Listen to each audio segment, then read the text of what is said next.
There's not much I can tell you about the way I operate. I've been 20 years on the city council, 4 years as vice mayor, 4 years as the mayor.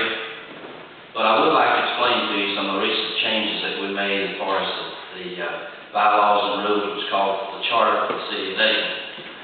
You know, it's hardly imaginable that all the years that the council has been in existence that there wasn't a method of selecting or having an election for someone on a death or on a vacancy. So it's very important to me that charter be changed to where that could be accomplished without the situation as we want. It was very, very uncomfortable for all council members that were put in a position where, with a death, that we had to work with that. The second part of it is the flexibility. Our charter was so specific that you could not have a meeting except the first Monday in the month. And we were able to successfully change that to where there's some flexibility. Not quite the flexibility that we need, but we got enough flexibility where it can be moved if there are certain circumstances, such as we got a TML meeting or something we have to attend. One of the things that I thought was very necessary, and I had a lot of people come to me and talk to me about it, but over the last 8 years, is talk about the mayor should be elected at large.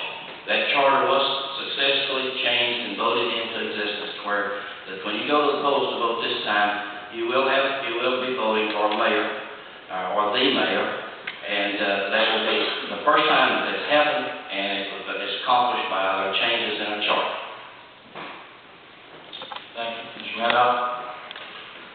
I guess I would sum it up by just saying that I think the growth and prosperity of Dayton is going to be dependent on a council that can work together, that's cohesive, that will make sound, informed decisions that will benefit the city and the taxpayers. I intend, if elected, to stand fully accountable for my actions on the council. I would expect that of the other council members. And I thank you for listening to what we have to say. Thank you, Mr. Long.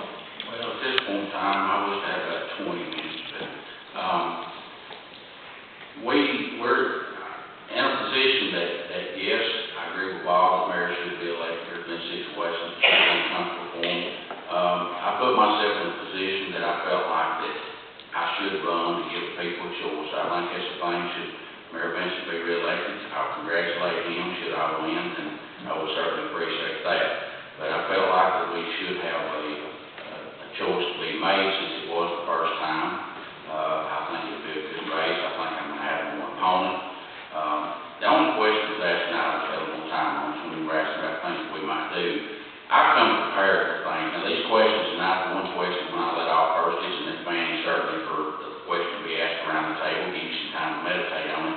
I go to the council meeting prepared because we get our packets on Thursday or Friday, give you time to go in, sit down, look over the issues that you're going to go in and vote. I mean, you're going to go in and vote, spend $200,000 if you want to certainly know what you're looking at. These questions, the one question caught me a little bit off guard. I would have explanations and take phone calls with some of the ideas I've already had with the tree trimming situation to save us money. I would like to talk about the red light below town, but I'm going to run out of time. An idea that kind of held it up, that there's still some salvation for Mr. Harlan and him to get the red light at Illinois Avenue. That was part of the function. The Iowa Avenue red light's been crammed down the throat of the state. The state basically told us we have to do it. In doing that, people want the red light at Illinois Avenue, which is more needed, in my opinion. The people have wanted it for a long time. I made a suggestion that we sit back and barter with them and not close this issue. So we're going to make those folks at the end of the month. I think we'll end up possibly getting Illinois Avenue red light out of this situation. Some of these council dollars have wanted it for a long time, as well as the citizens down there. But several issues I could go over. I come prepared. I mean, the one question caught me off guard a little bit. It'd be like going to a council meeting on Monday night and say one little thing. Get your packet 30 minutes before you walk in and try to go to a council meeting. Open that packet up and make a decision. That would be impossible. I prepared myself. One question caught me a little off guard that I could sit here for the next 20 minutes and preach on it. I think we're already passed on time. Thank you. Mr. Reed? Well, this is my second term as a city council. I'm the vice mayor. I enjoy doing this. I am retired and I have the time to put into it. be able to do it again for 4 more years. I've probably made some mistakes on votes in the past, but I can stand here or sit here and tell you that the city of Dayton is definitely in my best interest, and I will do whatever I can to promote the well-being of our city. I wrote down some things in a sort of like a little speech I like to end my time with, and it starts off with a quote from Helen Keller. It says, "The only thing worse than being blind is having sight but no vision." I live in Dayton. I was educated in Dayton. I worked in Dayton. Worshiped in Dayton. And raised my son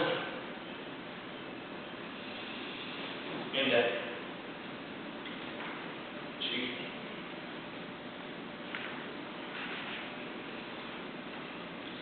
My family, my friends live here. I've chosen Dayton as mine. I have a vision for our city. That's why I chose to run in 2005, because I wanted to pursue that vision. Many others have visions for Dayton as well, but they've not chosen to run for office. They elected me to carry that vision for them.